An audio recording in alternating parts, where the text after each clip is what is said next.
Hi everyone, Wolfvoid here with my first Minecraft guide, and I'm going to cover some of the more intermediate and overlooked tips today, as I'm assuming you've pretty much grasped the basics already, and we're going to be covering surviving underground via mines and exploring overground. I'm also going to cover some creative tips which King Sasp gave me the tips for on redstone and engineering around that, and just some simple overlooked facts on there, and I've got to give credit for King Sasp for those tips. But first and foremost, what to take underground, the bare necessities.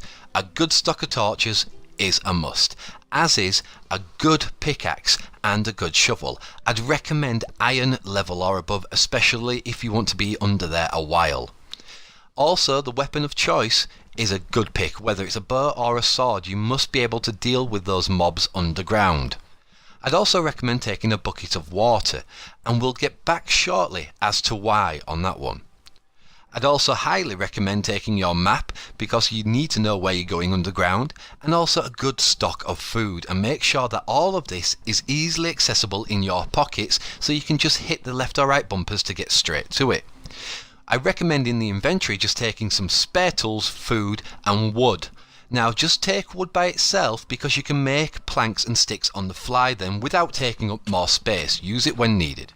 And this is where the bucket of water comes in handy. Everyone's fallen into a lava pool by accident. Drop the water and pick it back up again to douse yourself out. Not only that, you can now create a land bridge over those nasty lava pools, and also create obsidian. All useful tricks. And also, another tip is just put torches when mining or exploring on one side of the walls. Here they're on the left, so I know that left is in and right is out. This way it's hard to get lost underground. Diamond is located between levels 11 and 15 underground, and this is why you take your map.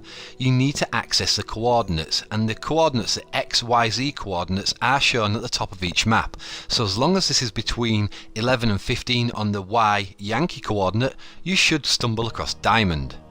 Talking about maps, a lot of people don't know how to make a new map for a new area. They're copying their old maps and it's coming up with the same explored space, and as you can see me spinning around there in the top right corner almost of my map, I'm going to go over to a new area to show you how this is done, and it's dead simple but it's overlooked. Now I'm past the boundary of my explored map.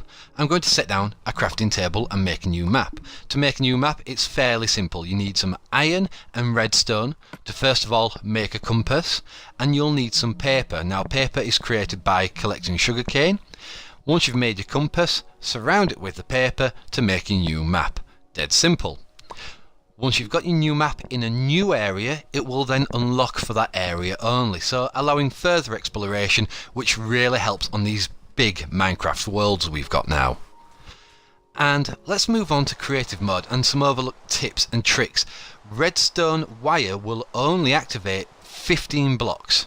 That's it. Any longer and it won't activate the circuit at the end, unless you actually add redstone repeaters and make sure they face the correct way. These will allow the wire to act indefinitely as long as you keep putting repeaters anywhere within that 15 block space. This allows for some huge engineering feats. When experimenting with sticky pistons, King Sasp says remember these few basic rules. A button will activate on and off of its own accord, whilst a switch has to be manually operated. Here's the differences between traps and doors. It's also worth noting that normal pistons will leave a block floating.